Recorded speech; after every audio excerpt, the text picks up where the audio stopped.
بلند تر صلوات.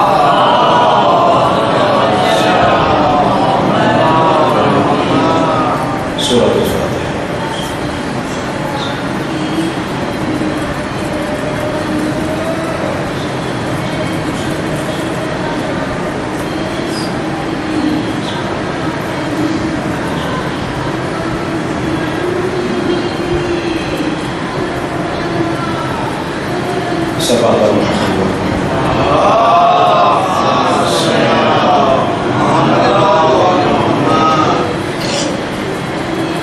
أعوذ بالله من الشيطان الرجيم. بسم الله الرحمن الرحيم. الحمد لله الذي هدانا لهذا وما كنا لنهتدي لولا أن هدانا الله.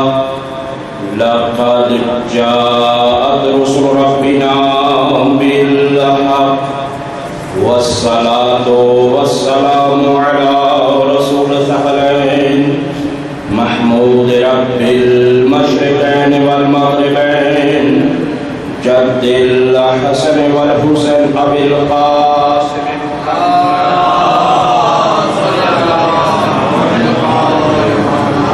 وأتباعه الطيبين الطاهرين المعصومين لا سيما الإمام المبين والكافر الحسين وغياث المضطر المستقيم حجة الله على المخلوقين ووارث الأنبياء والمرسلين المنتظر المهدي.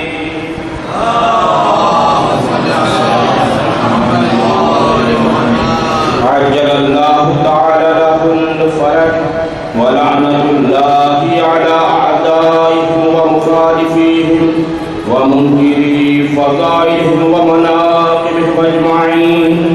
أما بعد فقد قال الله سبحانه وتعالى في كتابه المجيد ومن يعظم شعائر الله فإنها من تقوى القلوب.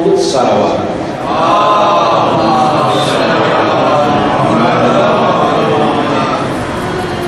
سب سے پہلے آپ سبھی حضرات کو السلام علیکم اور ساتھ ہی دعا گو پروردگار عالم آپ سب لوگوں کی اس عظیم ترین اور مقدس ترین عبادت کو اپنی بارگاہ میں قبول و منظور فرمائے اور جہاں کہیں بھی ذکر اہل بیت ہو رہا ہے تمام تر عزاداروں کی پروردگار عالم حفاظت فرمائے. جیسا کہ آپ کو معلوم ہے کہ یہ خمسہ مجالس منسوب ہے چہلوے امام حسین علیہ السلام کے ساتھ، لہذا اپنی اہمیت کے اعتبار سے بہت اہم خمسہ ہے، کیونکہ جیسے عشرہ اہم ہوتا ہے اس کے بعد اہمیت اسی خمسے کو حاصل ہوتی ہے، اور اس کے لیے کوشش کر کے ذہنی طور پر جہاں تک ذہن پہنچا ہے ایسے موضوع کا انتخاب کرنے کی کوشش کی ہے کہ جو اس وقت کی ضرورت بھی ہے اور اس پر اہم گفتگو کرنے کی بھی ضرورت ہے.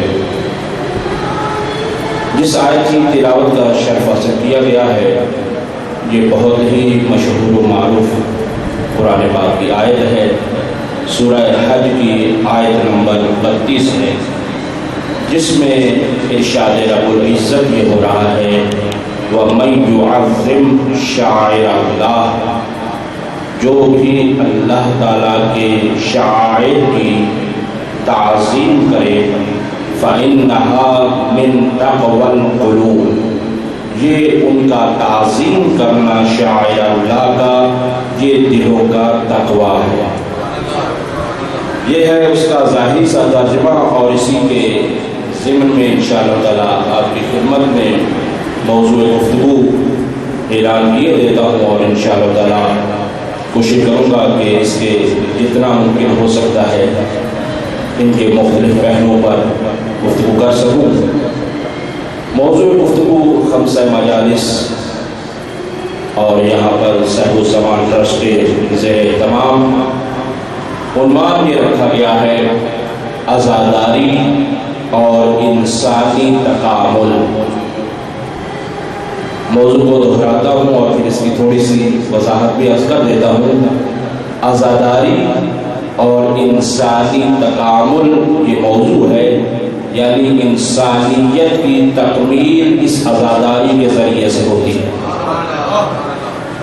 اب اس موضوع کی اہمیت کا جزاک اللہ آپ خود اندازہ کریں اور انشاءاللہ تعالی آپ اس چیز کو محسوس کریں گے خمسہ مجالس کے اندر کہ اس مجلس کی اور اس عزاداری کی کتنی اہمیت ہے اور یہ عزاداری کیوں کر ضروری ہے۔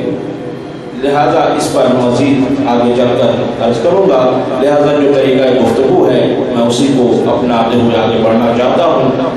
عنوان آپ کے ذہن میں رہے اور گفتگو آگے لے کر چلتا ہوں۔ وہ یہ ہے کہ یہاں پر اللہ کا جو ارشاد ہے وَمَن يُعَظِّمْ شَعَائِرَ اللَّهِ، جو بھی اللہ تعالیٰ کی شعائر کی تعظیم کرے۔ شعائر اسے کہا جاتا ہے، شعائر جمع ہے شعیرہ کی۔ شعیرہ عربی میں علامت اور نشانی کو کہا جاتا ہے۔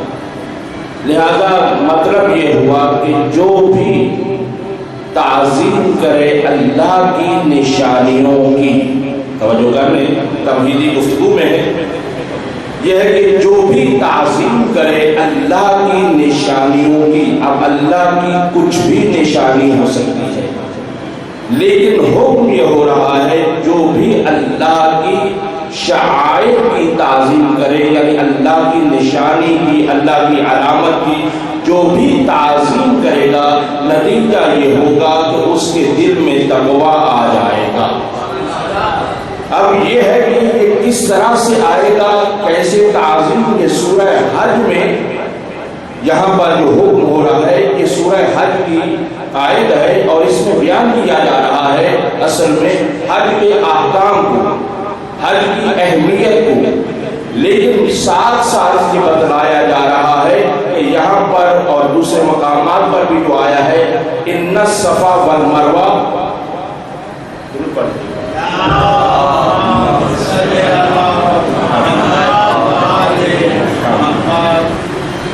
دو نشانیاں قرار دیا گیا ہے، صفا اور مروہ کو بھی شعائر اللہ کہا گیا ہے۔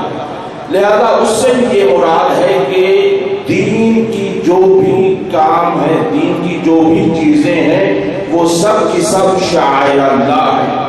یعنی حج ہو تب بھی شعائر اللہ ہے، روزہ ہو تب بھی شعائر اللہ ہے، حج ہو تب بھی شعائر اللہ ہے۔ نتیجہ یہ ہے کہ جس کے ذریعے سے انسان خدا تک پہنچ جائے وہ شعائر اللہ، جس کے ذریعے سے انسان خدا تک پہنچ جائے وہ شعائر اللہ بن جاتا ہے، اللہ کی نشانی بن جاتا ہے۔ اب یہیں پر سوچنے کی ضرورت ہے، وہ یہ ہے کہ جو چیزیں، جو اعمال، جو اعتقادات، جو اخلاقیات، یہ سب کے سب شعائر اللہ ہیں اور یقیناً ہیں، لیکن بات جو سوچنے کی ہے وہ یہ ہے کہ جو ان سب چیزوں کو پہنچائے، جو یہ سب چیزوں کو پہنچائے، جس کے ذریعے سے یہ ساری چیزیں محفوظ ہو کر اپنے آنے والے نسل تک آگے بڑھتی رہے، اسے عزاداری حسین کہا جاتا ہے،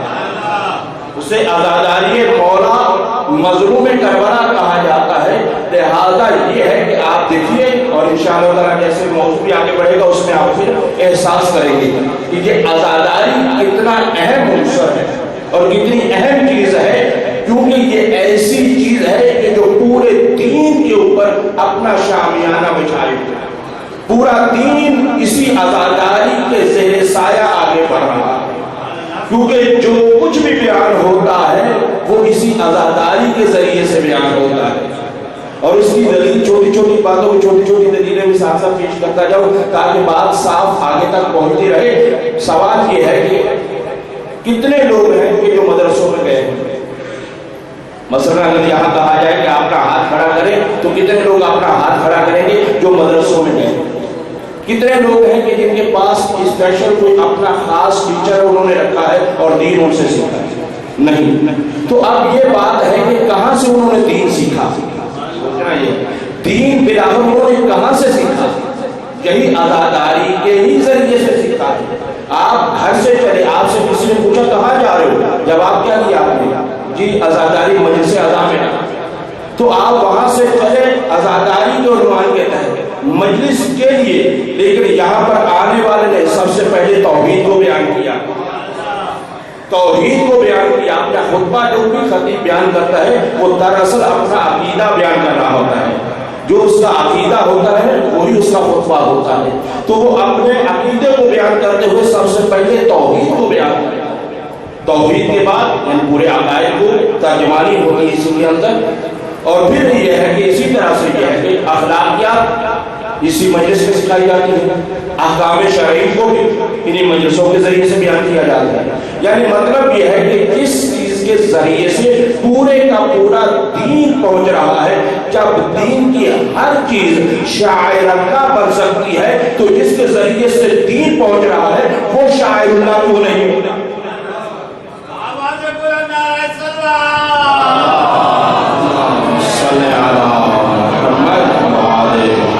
یقیناً وہ بھی شاعر اللہ ہوگا، کیونکہ عرض کیا ہے کہ جس کے ذریعے سے انسان خدا تک پہنچ جائے وہ ہے شاعر اللہ. اب یہ ہے کہ میں اس کی بھی تفصیل جو ہے مزید بعد میں ہی عرض کروں گا. جلدی سے اسی کو آگے لے کر چلنا چاہتا ہوں، لیکن یہ ہے کہ یہ ذہن میں رہے کہ عزاداری کا مفہوم اور مطلب ہم نے کس طرح سے آج تک ذہنوں میں رکھا ہے اس کو بھی ذہنوں میں رکھیے گا، اور جو بندہ حقیر عرض کرے اس کو بھی ذرا ملحوظ خاطر رکھیے گا. ایک اجمالی جسے کہا جاتا ہے، اجمالی ایک تصور ہمارے ہاں عزاداری کا موجود ہے. کسی سے بھی پوچھے وہ کچھ نہ کچھ عزاداری کا معنی بیان کرے گا.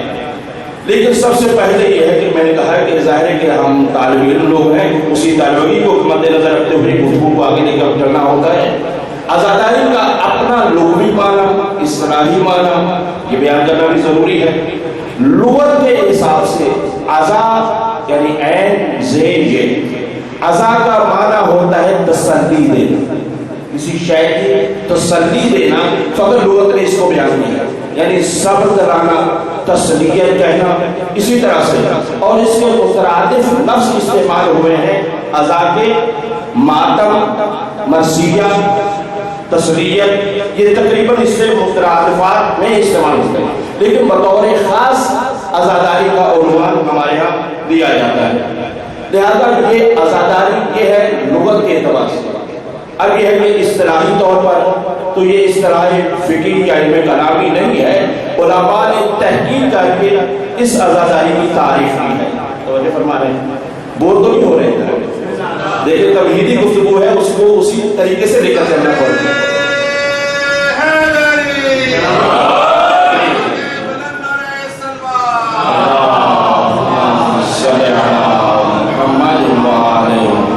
باقی یہ میں بھی آپ سے وعدہ کرتا ہوں کہ آپ مطمئن رہیں، انشاءاللہ سبھی کچھ اس پہ آئے گا. نعرے بھی آئیں گے، سلوات بھی آئیں گے، عقائد بھی آئیں گے، اخلاقیات بھی، آداب سب انشاءاللہ آپ مطمئن رہیں. اب یہ ہے کہ اصطلاحی تعریف انہوں نے جو بیان کی ہے علماء نے بیان فرماتے ہیں عزاداری اصطلاحی طور پر اس کا معقولہ یاد کے ساتھ تعلق. معقولہ یاد یعنی یاد آوری، کسی شے کو یاد کرنا، اس کے ساتھ اس کا تعلق ہے. جیسے نماز کا تعلق احکام کے ساتھ ہے، اسی طرح سے بعض دوسرے عقائد کے ساتھ تعلق ہوتا ہے. تو اس کا معقولہ یاد کے ساتھ تعلق، یاد کرنا یعنی جس کو بار بار تکرار کیا جائے، اس چیز کے ساتھ اس کا تعلق ہے. اسی لیے ہم اس مجلس اعضاء کو یعنی سال بھر کرتے رہتے ہیں یا سال کے بعد ہم مشورہ ہر سال مناتے رہتے ہیں، تو یہ اسی وجہ سے. اب یہ ہے کہ عزاداری کا اصطلاحی معنی جو علماء نے بیان کیا ہے وہ یہ ہے کہ اہل بیت علیہ السلام کے اوپر ہونے والے یا ڈھائے جانے والے ان مظالم کو یاد کر کے اپنے آپ کو غمزدہ کرنا، یہ ہے عزاداری. توجہ فرمائے. یعنی عزاداری کی تعریف ہم نے مسلسل سنا ہے، لیکن عزاداری کی تعریف کیا ہے؟ یعنی اہل بیت پر جو بھی ظلم ہوئے ہیں. اب پھر ظلم کی کئی قسمیں ہیں. ہمارے ہاں تمہارا جو مظالم بیان کیے جاتے ہیں وہ یہ ہے کہ جو تلوار سے ظلم ہوا، جو زہر سے ظلم ہوا، اس کو بیان کیا جاتا ہے۔ نہیں، یہ بھی ظلم ہے کہ کسی کی شخصیت کی پہچان نہ کی جائے، جو اس کا مقام ہے اس کو پہچانا نہ جائے، یہ بھی ظلم ہے۔ تو بہرحال یہ ہے کہ آپ کی خدمت میں عرض کر چکا ہوں کہ اس کو یاد کر کے اپنے آپ کو غم زدہ کرنا، پھر غم زدہ کرنے کا پھر مختلف طریقے ہیں۔ ایک دفعہ انسان دل میں غم کو لے کر بیٹھتا ہے، ایک دفعہ یہ ہے کہ اپنی زبان سے جاری کرتا ہے، ایک دفعہ یہ ہے کہ اپنی آنکھوں سے بھی وہ جاری ہو جاتا ہے۔ اور ماشاءاللہ اس کے مختلف طریقے ہیں، پر اس کی تفصیل میں ابھی مجھے نہیں جانا ہے، لیکن یہ بات یہاں تک تو واضح ہو گئی نا کہ عزاداری کسے کہا جاتا ہے۔ اب یہ ہے کہ فلسفہ عزاداری کیا ہے؟ دیکھیں، ہر ایک چیز کی وجہ ہوتی ہے، کیوں ہم عزاداری کرتے ہیں، بات یہاں سے آگے بڑھ رہی ہے۔ فلسفہ عزاداری کیا ہے؟ فلسفہ عزاداری سب سے پہلی اس کی وجہ ہے مودت اہل بیت۔ یہاں سے بات آگے لے کر جاؤں گا۔ مودت اہل بیت فلسفہ عزاداری ہے پہلی۔ ہم عزاداری کیوں کرتے ہیں؟ اس کی وجہ یہ ہے کہ اللہ کا حکم ہے قرآن کے اندر، قُل لَا أَسْأَلُكُمْ عَلَيْهِ أَجْرًا إِلَّا الْمَوَدَّةَ فِي الْقُرْبَى۔ صلوات پڑھیں۔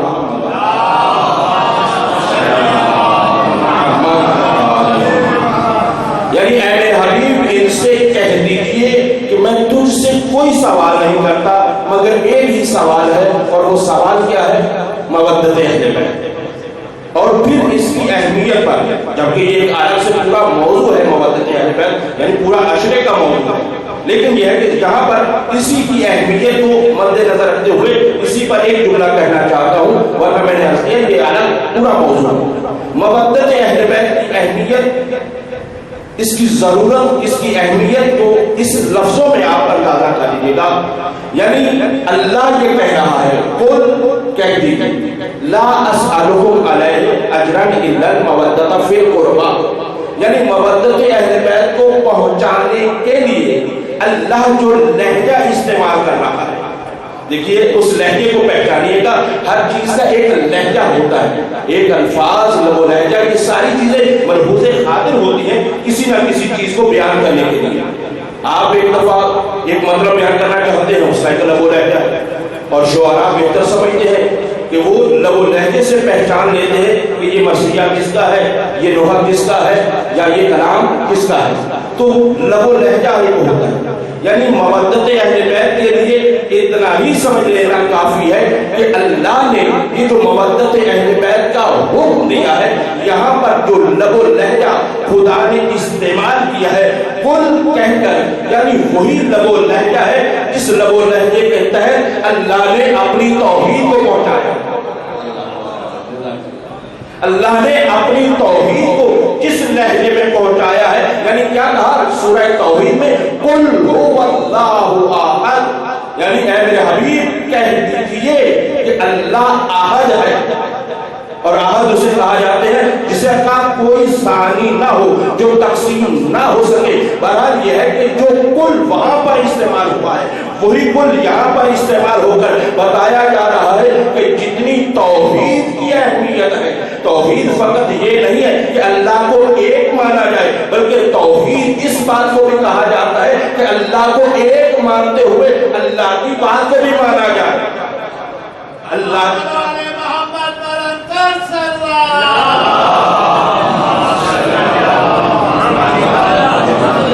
یعنی اللہ کی بات کو بھی ماننا، یہ توحید کا حصہ ہے۔ اللہ کی بات کیا ہے؟ اللہ کی بات فقط نماز اور روزے کا حکم ہی نہیں ہے بھائیو، قرآن میں واضح طور پر کہا جا رہا ہے قل لا اسألکم علیہ اجرا الا المودۃ فی القربى، کہ مودت اہل بیت بھی خدا ہی کا حکم ہے۔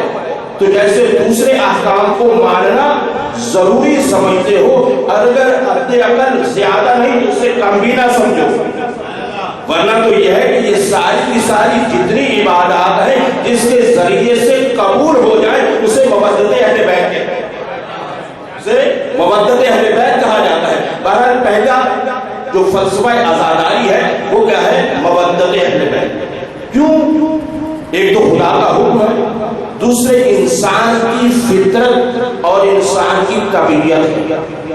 طبیعت کیا ہے, انسان کی فطرت کیا ہے, جبکہ یہ دونوں الگ الگ چیزیں ہیں لیکن یہاں پر دونوں کا تقاضا ہے. طبیعت کا بھی تقاضا ہے, فطرت کا بھی تقاضا ہے.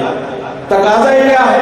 وہ یہ ہے کہ انسان جس سے بھی محبت کرتا ہے, چاہے وہ مجازی ہو چاہے وہ حقیقی ہو, لیکن اس بات کا تقاضا یہ ہے کہ انسان جس سے بھی محبت کرتا ہے, کیونکہ ابھی میرے مخاطب انسان ہے اس وجہ سے میں کہہ رہا ہوں انسان, ورنہ محبت ایک ایسا جوہر ہے جو ہر ایک شے میں پایا جاتا ہے. جو بھی شے ہے اس کے اندر محبت کا جوہر موجود ہے. تو انسان جس شے سے بھی یا جس ذات سے بھی محبت کرتا ہے اس کا تقاضا یہ ہوتا ہے کہ اس کی خوشی میں خوش ہوتا ہے, اس کے غم میں غمگین ہوتا ہے. یہ اسی محبت کا ہی تقاضا ہے. اسی وجہ سے میرے مولا مرتقیان نے جو تعریف اور وضاحت فرمائی کہ ہمارے شیعوں کی علامت اور نشانی کیا ہے, کس چیز سے پہچانو کہ ہمارا شیعہ کون ہے, تو میرے مولا نے فرمایا ہے کہ شیعتنا یفرحون لفرحنا ویحزنون لحزننا. ہمارے شیعوں کی پہچان یہ ہے کہ ہماری خوشی میں خوش ہوتے ہیں, ہمارے غم میں غمگین ہوتے ہیں.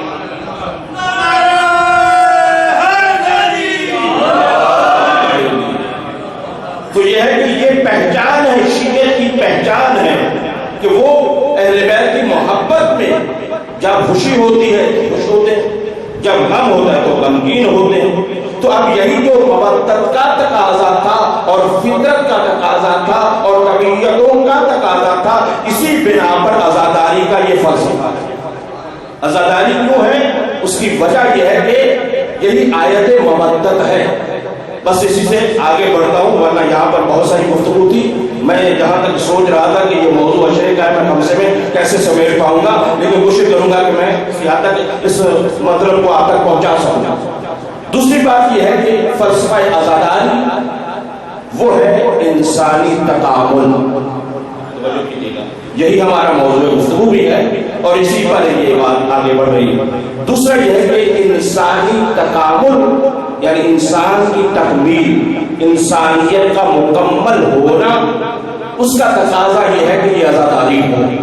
توجہ فرما رہے, میرے لفظ شاید تھوڑے سے پیچیدہ ہے لیکن اس کو سمجھنے کی ضرورت ہے. وہ یہ ہے کہ انسانی تکمیل کا تقاضا یہ ہے کہ یہ عزاداری ہونی چاہیے. انسانی تکمیل کیا ہے؟ انسان مرکب ہے دو چیزوں سے مل کر انسان بنا ہے. ایک کا نام ہے جسم اور ایک کا نام ہے روح. جسم اللہ نے اپنی حکمت کے تحت مکمل خلق فرمایا, یعنی جسمانی طور پر اللہ نے انسان کو جسمانی طور پر مکمل خلق فرمایا. باقاعدہ قرآن نے اس کو ذکر بھی کیا ہے کہ کس طرح سے کن مراحل سے گزار کر انسان کو ہم نے مکمل خلق کیا. اور اس کے بعد جب خلق کر چکا انسان کے جسم کے طور پر اور جب تعلق روح کا بنا تو پھر اس کے بعد فرمایا فتبارک اللہ احسن الخالقین, کہ بہترین اللہ خلق کرنے والا ہے ایسی شے کو کہ جس کا تعلق جسم کے ساتھ بھی ہے روح کے ساتھ بھی ہے. جب یہ تعلق برقرار ہوا تو تبارک اللہ خود ہی اپنے آپ پر فخر کرنے لگا. تو جب یہی ہے کہ جسمانی طور پر جو بھی انسان کی ضرورت تھی اس کو خلق کیا. جیسے کہ واضح سی بات ہے کہ اگر انسان کو دو ہاتھوں کی ضرورت تھی تو دو ہاتھ دے کر بھیجا, دو آنکھوں کی ضرورت تھی دو آنکھیں دے کر بھیجی, زبان کی ضرورت تھی زبان دے کر بھیجی. یعنی جو بھی انسان کی ضرورت تھی اسے دے کر بھیجا. ایسا نہیں ہوا کہ اس دنیا میں آنے کے بعد ایک آنکھ لے کر آیا تھا اور اس کے بعد پھر اس نے دو آنکھیں لگوائی, پھر تین آنکھیں ہوئی. یہ ایسا نہیں ہے. یہی تو اللہ تعالیٰ کی تخلیق کا شاہکار ہے, یعنی قدرت کا کرشمہ یہی ہے کہ اللہ نے جو انسان پہلا بنایا وہ ایسا مکمل بنایا ہے کہ اس کے اندر کوئی اپڈیٹ نہیں رہتی. ایسا نہیں ہے کہ یہ پہلا ورژن آیا تھا تو ایسا نکلا اب اس کے بعد دوسرا. اب دیکھیے ہر بندے کے ہاتھ میں موبائل ہے, سمجھ سکتا ہے اس چیز سے کہ ایک کمپنی ایک چیز بناتی ہے پھر اس کے بعد اس کا دوسرا ماڈل لے آتی ہے, پھر اس کے بعد تیسرا لے آتی ہے. لیکن یہ اللہ کی تخلیق کا یہ شاہکار ہے اس انداز سے کہ اللہ نے جس کو خلق کیا, جس انداز میں پہلے کو خلق کیا اس کے اندر کوئی کمی نہیں چھوڑی, اسی انداز سے آخری کو بھی خلق کیا.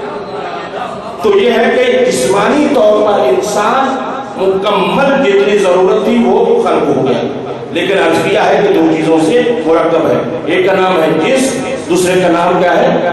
روح۔ اب روح اور جسم کا ایک گہرا ہی تعلق ہے۔ روح کے اعتبار سے یہ ہے کہ انسان اس دنیا میں بالقوہ ہے۔ کچھ اصطلاحیں ہوتی ہیں، مشکل ہوتی ہیں، شاید یہ ہمارے حوصلے لوگوں کی مشکل ہوتی ہے، لیکن پھر ہم اس کی وضاحت بھی کرتے ہیں۔ بعد میں کہہ دیتے ہیں کہ فلاں صاحب آئے تھے، وہ فلسفہ پڑھ کر چلے گئے، یہ نہیں پتا کہ فلسفہ ہوتا کیا ہے، سنا ہوا ہے بارہ۔ تو یہ ہے کہ بلاخر اس کی وضاحت بھی ہم کرتے ہیں۔ بالقوہ یعنی استعداد، صلاحیت، انسان کسی شے کی بننے کی صلاحیت لے کر، جیسے آپ کیا ہے درزی کیا ہے دکان سے کپڑا لے کر آتے ہیں، کپڑا لے کر آتے ہیں، اس میں صلاحیت یہ ہوتی ہے کہ وہ آپ کا لباس بن سکے۔ دکان سے آپ نے خریدا، اس کے اندر یہ صلاحیت موجود ہے کہ وہ آپ کا لباس بن سکے۔ تو اسی طرح سے انسان روح کے اعتبار سے یہ ہے کہ انسان اس دنیا میں انسان بننے کے لیے آیا ہے اور با اختیار بن کر آیا ہے۔ اب یہ ہے کہ جب وہ اس دنیا میں انسان بننے کے لیے آیا ہے تو اب اس کے لیے کسی ایسی شے کا ہونا ضروری تھا کہ جو اس کو بنا سکے، جو چیز اس کو بنا سکے اس کا ہونا ضروری تھا۔ اور کس طرح سے پھر میں پہلے بھی عرض کر چکا ہوں کہ کتنے لوگ ہیں جو مدرسوں میں جاتے ہیں، کتنے لوگ ہیں کہ جنہوں نے گھر میں اپنے ہاں اسپیشل انتظام کیا ہوا ہے، لے دے کر جو کچھ بھی ہمیں ملتا ہے انہی مجلسوں کے ذریعے ہی سے ملتا ہے۔ اور حتیٰ کہ اگر آپ پوچھیں کسی غیر مسلم سے بھی تو جب ان کی تحریک کوئی بھی ہو، چاہے دنیاوی ہو یا اسلامی ہو، کسی بھی لحاظ سے، لیکن جب تاریخ ان کی پڑھی جاتی ہے تو یہی بتایا جاتا ہے کہ جی ہم نے جو کچھ سیکھا ہے، یا ہمارے سامنے اگر کوئی آئیڈیل شخصیت ہے تو وہ مولا حسین کی ہے۔ اسی وجہ سے ایک کتاب ہے تقریباً 23-24 سال پہلے میری نظر سے گزری تھی، ممکن ہے آج میں وہ کیونکہ آپ اردو کتابیں کا پڑھنے کا موقع ملتا ہے، اس میں یہ تھا موضوع کہ حسین صاحب کا یہ موضوع، اور اس کے اندر بڑی بڑی شخصیات نے امام حسین اسلام کے بارے میں جو کچھ کہا ہے وہ اس میں تحریر ہے۔ تو آپ جا کر دیکھ لیجیے کہ وہاں پر فقط مسلمانوں ہی نے نہیں کہا ہے بلکہ غیر مسلموں نے بھی کہا ہے۔ تو غیر مسلموں تک یہ پیغام کیسے پہنچا، ذرا غور فرمائیں، یعنی غیر مسلم تک پیغام یہ کیسے پہنچا ہے؟ مدرسے میں وہ نہیں جاتے، مسجد میں وہ نہیں آتے، تو پھر یقیناً انہی مجلسوں اور عزاداری کے ذریعے سے یہ پیغام ان تک بھی پہنچا ہے۔ تو اب یہ ہے کہ انسان کی جہاں بھی تکمیل ہو رہی ہے، چاہے وہ اسلامی ہو رہی ہے یا اسلام کے باہر ہو رہی ہے، جس کو بھی جو بھی اپنی آزادی کے نام پر یا وطن کے نام پر جو بھی جنگ لڑ رہے ہیں، لیکن اگر ان تک پیغام جو پہنچ رہا ہے وہ اسی عزاداری کے ذریعے سے مولا حسین کا پیغام ہے۔ اب انسان اس ذریعے سے اپنے آپ کو مکمل کرنے کی کوشش کر رہا ہے۔ بہرحال بھی مجھے وہاں پر بھی نہیں رکنا ہے، بات آگے لے کر چلنا چاہتا ہوں کہ یہ ہے کہ انسانیت کی تکمیل کیسے اور کیوں کر، اس ساری انشاءاللہ بعد میں آنے والی تفصیل ہے، لیکن یہ ہے کہ انسانی تکمیل کی وجہ سے یہ فلسفہ عزاداری ہے، یعنی انسان مکمل بن جائے، انسان مکمل ہو جائے، تو یہ ہے انسان کے لیے اور تکمیل ہونے کے لیے یہ ضروری ہے۔ اور پھر توجہ کر لیجیے گا، ذرا پیچھے بیٹھے سبھی افراد توجہ کیجیے گا، وہ یہ ہے کہ اسی لیے ضروری تھا کہ کسی ایسی مکمل شخصیتوں کا تعارف کروایا جائے، کوئی مکمل شخصیتیں ایسی ہوں کہ جن کے ذریعے سے انسانیت کی تکمیل ہو سکے۔ اب دیکھنا یہ ہے کہ ان مکمل شخصیتوں کا جو ذکر ہے وہ کہاں پر ہوتا ہے، جہاں پر وہ ذکر ہوتا ہے جو انسان کامل و اکمل ہے، اس وہی چیز انسان کی تکمیل کا سبب بنے گی، وہی چیز ہے جس کے ذریعے سے انسانیت کی تکمیل ہوگی۔ تو وہ کون سی جگہ ہے، وہ کون سا مقام ہے؟ وہی عزاداری مظلوم کربلا ہے۔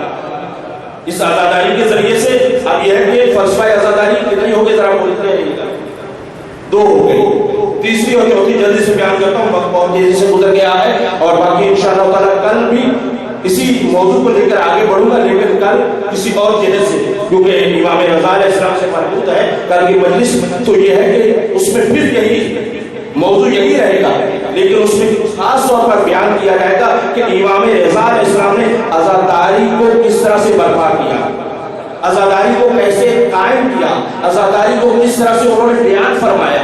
یعنی بہت بڑے ہمارے یہاں یہ چیزیں پھر نہیں پڑھی جاتی. ٹھیک ہے وہ شیر والا واقعہ پڑھنا بہت اچھی بات ہے, لیکن جو سب سے بڑا انتظام کیا ہے یعنی روایات میں دیکھا جائے تو سب سے زیادہ اگر انتظام نظر آتا ہے تو وہ امام رضا کا آتا ہے, جنہوں نے عزاداری کا اہتمام باقاعدہ کیا ہے. میں انشاءاللہ تعالی اس کو عرض کروں گا. تو بہرحال یہ ہے کہ دوسری جو چیز ہے, تیسری, وہ یہ ہے کہ اسلامی معاشرہ. مجھے فرمایا یعنی تیسری چیز عزاداری کا فلسفہ کیا ہے, عزاداری کیوں کرتے ہیں. تیسری چیز کا نام ہے اسلامی معاشرہ, اصلاحی معاشرہ. یہ کیسے تشکیل پاتا ہے؟ یہ تشکیل پاتا ہے, یہ بنتا کیسے ہے؟ یہ بنتا ہے انسان فردی سے, یعنی اکیلا انسان ہوتا ہے, فردی انسان سے معاشرہ تشکیل پاتا ہے. یعنی اکیلا انسان اپنی جگہ پر جب اپنی اصلاح کر لیتا ہے, تو اصلاحی یا اصلاحی معاشرہ تشکیل پاتا ہے. اور فقط یہ انسان ہے جو اجتماعی زندگی گزارتا ہے. باقی اللہ کی مخلوق میں کہیں پر اجتماعی زندگی نہیں ہے. اجتماعی زندگی کا مطلب یہ نہیں کہ ایک جگہ پر اکٹھے ہو جانا, نہیں. اجتماعی زندگی کا مطلب یہ ہے کہ ایک دوسرے سے مربوط ہونا, ایک دوسرے سے تعلق قائم کرنا. یعنی کسی حیوانات کے اندر آپ نے بڑے سے بڑے ریور دیکھے ہوں گے, لیکن کسی حیوان نے دوسرے سے آ کر یہ نہیں کہا ہوگا کہ بھائی عید آنے والی ہے میرے کپڑے سلائی کر دو, بھائی یہ کام فلاں ہونے والا ہے میرا یہ کام کر دو, نہیں کہتا. یہ فقط انسان ہے کہ جو کہ یہ کام کرتا ہے اجتماعی زندگی. مثال دے دی تو یہ اجتماعی زندگی اور معاشرہ یہ کس طرح سے اسلام میں آئے گا؟ یہ اسی وقت آئے گا کہ جب انسان کی انفرادی زندگی صحیح اور تکمیل ہو جائے گی, انسانی معاشرہ تک بنے گا.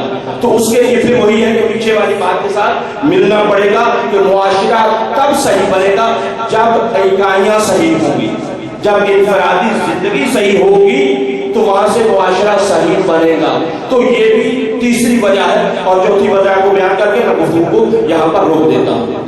وہ یہ ہے کہ چوتھی جس کی وجہ سے یہ عزاداری ہونی چاہیے اور ہو رہی ہے, میں نے ابھی آپ کی خدمت میں عرض کیا ہے کہ عزاداری کا تعلق معقولہ یاد کے ساتھ ہے. ذکر جسے کہا جاتا ہے, معقولہ ذکر سے کیا ہوا, یعنی جس کا تکرار ہوتا ہے, جس کو بار بار کیا جاتا رہے.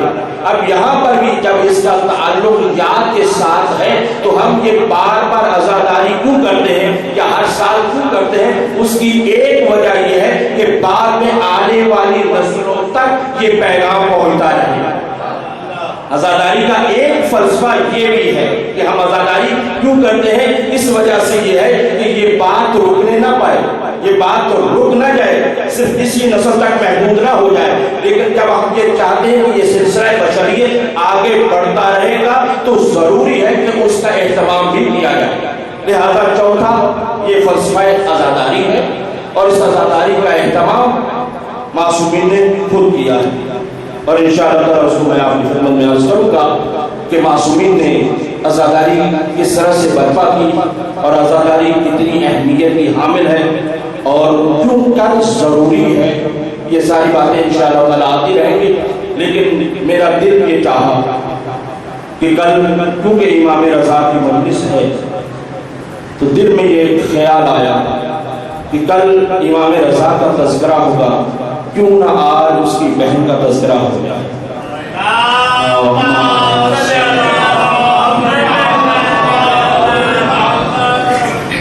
ان کی بہن معصومہ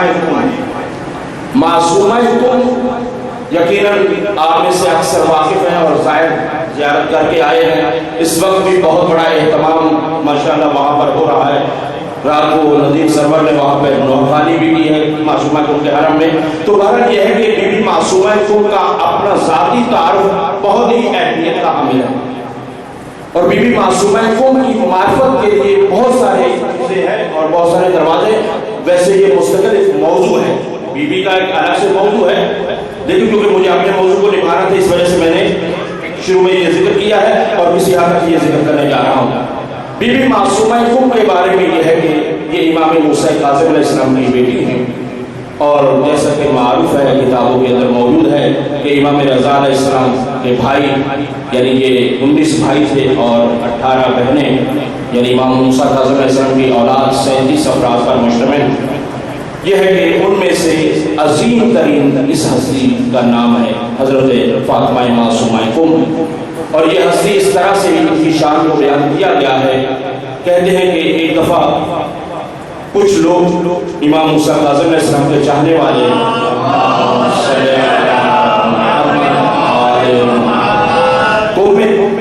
مدینہ میں تشریف لائے، اور مدینہ میں تشریف لانے کے بعد جب آئے تو موبائل کا دور تو تھا نہیں کہ پہلے فون کر کے پوچھ لیا جاتا۔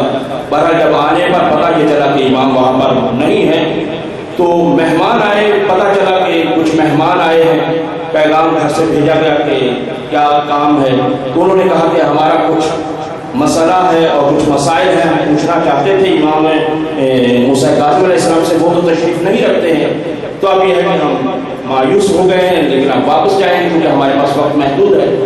تو بی بی معصومہ کم، دیکھیے گا بعض دفعہ یہ ہستیاں واقعا سمجھنے کی ضرورت ہے۔ مودت اہل بیت کے عنوان کے تحت بھی دیکھیں کہ اس گھر کا ہر پھول ایسا ہے، ہر پھول ایسا ہے، اور یہی ایک ایسا گلدستہ ہے اور ایسا پھول ہے کہ اس کی اہمیت یوں ہے کہ جب بھی آپ یہ سمجھنا چاہتے ہیں کہ پھول کی خوشبو کیسی ہے، اگر آپ اس کی ایک پنکھڑی بھی اٹھا کر سونگیں گے تو آپ کو وہی خوشبو آئے گی۔ اور اہل بیت کا گھرانہ یہی ہے۔ جب یہ کہا گیا کہ وہ سوالات ایسا ہے کہ وہ ہمیں بھیج دیے جائیں، اب وہ سوالات بھیج دیے گئے گھر، وہاں سے بی بی نے اپنے بچپنے میں، یہ بی بی کے بچپنے کی بات کر رہا ہوں کیونکہ کل عمر انہوں نے تقریباً 18 سال پائی، تو یہ ہے کہ بچپنے میں کا زمانہ ہے، سوالوں کے جواب دیے، وہ لے کر چل پڑے، لیکن راستے میں اتفاق سے امام موسیٰ کاظم علیہ السلام سے ملاقات ہوئی۔ سوال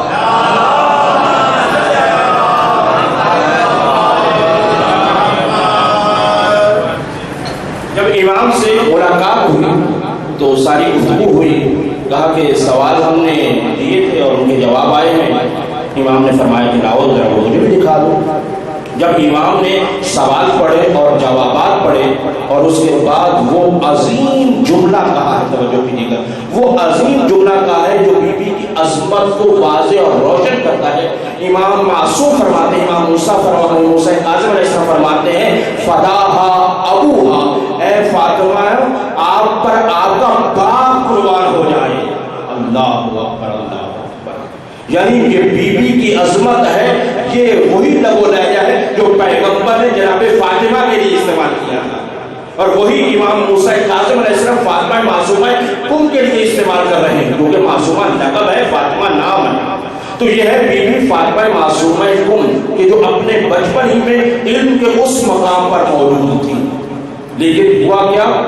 ہوا یہ عزیزوں کہ جب امام رضا علیہ السلام کو خراسان بلایا گیا تو اس وقت بی بی کیونکہ بامعرفت بی بی تھی، صرف بھائی کے لیے نہیں نکلی بلکہ ایک کاروان کو تیار کیا اور وقت کے امام کی خاطر نکلی۔ یہ اہمیت ہے کہ وقت کا امام کیا ہوتا ہے۔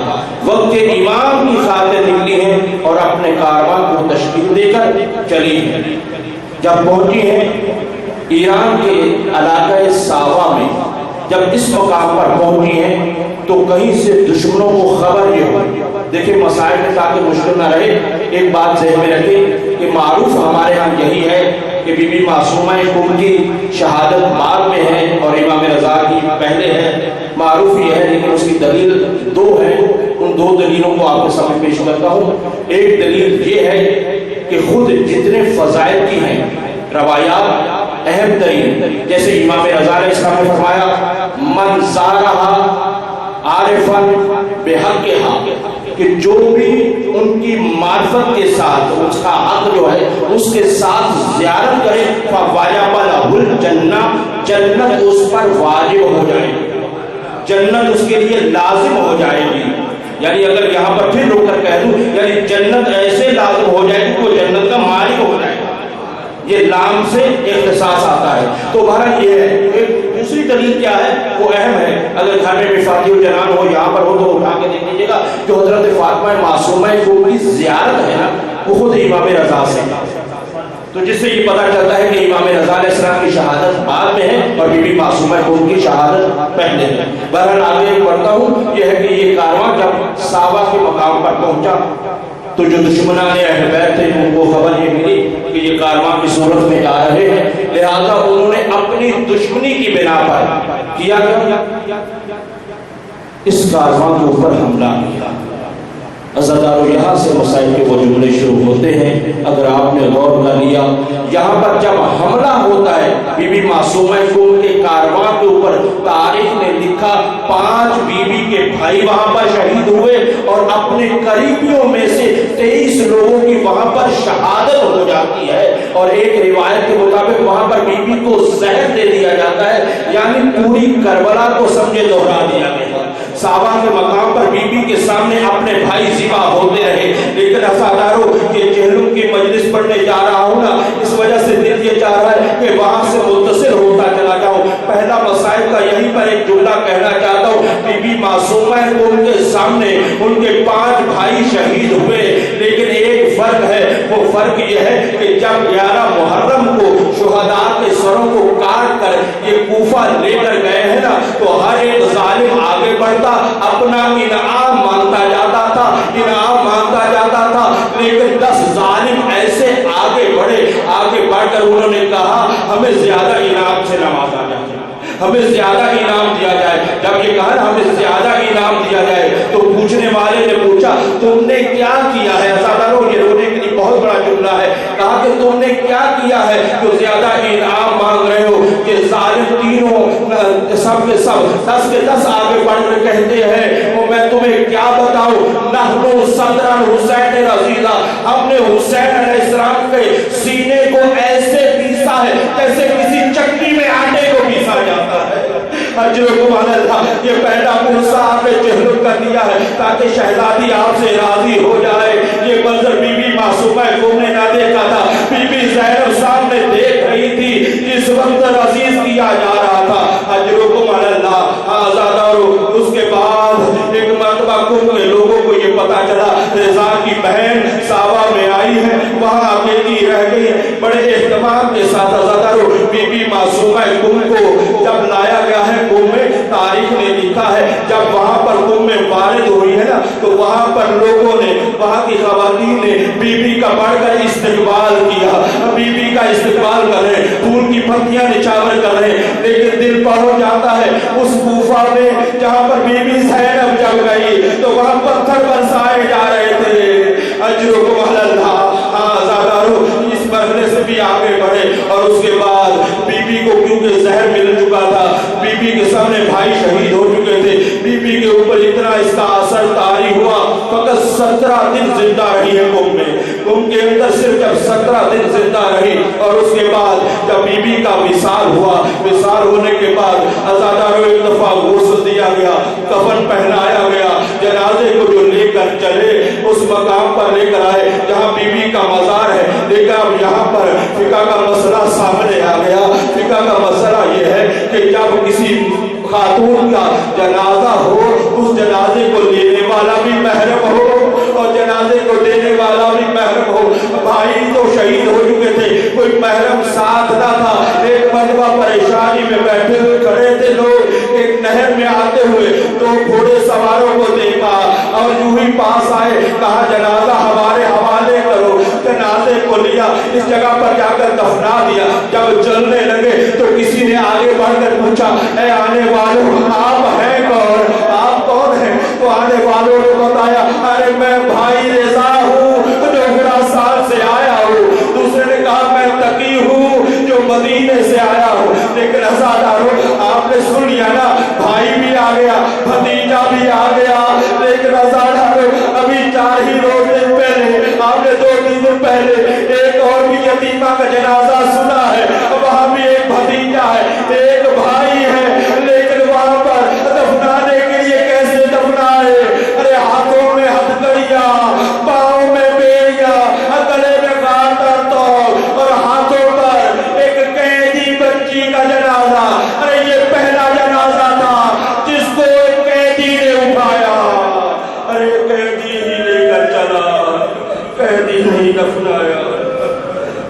يعلم الذين ظلموا أيها منقلب ينقلبون ألا لعنة الله على قوم الظالمين. اے پروردگار تجھے واسطہ ہے جناب فاطمہ معصومہ کم کے ان سب ترین سفروں کا پروردگار عالم ہماری خواتین کو سیرت فاطمہ معصومہ کم پر چلنے کی توفیق عطا فرما. اے پروردگار عالم ہماری نازاداریوں کو قبول فرما. اے پروردگار عالم ہمیں اس مقدس ترین عبادت جسے عزاداری کہا جاتا ہے اس کو سمجھ کر اس کو صحیح طریقے سے برپا کرنے کی توفیق عطا فرما. اے پروردگار عالم جہاں کہیں بھی ذکر اہل بیت ہو رہا ہے علماء خطباء ذاکرین و خان ماتمی حضرات پروردگار عالم ان سب کی حفاظت فرما اور بالخصوص زوار امام حسین علیہ السلام کی حفاظت فرما اور مراغ اعظام کی پروردگار عالم کی حفاظت فرما. اور ہماری سب سے عظیم ترین اور بڑی دعا یہ ہے کہ سب سے بڑے عزادار امام زمانہ کا جلد از جلد ظہور فرما اور ہمیں ان کا سپاہی بننے کی توفیق عطا فرما. اللہم صلی علی محمد و آل محمد. انجمن کاروان غازی سے درخواست کرتے ہیں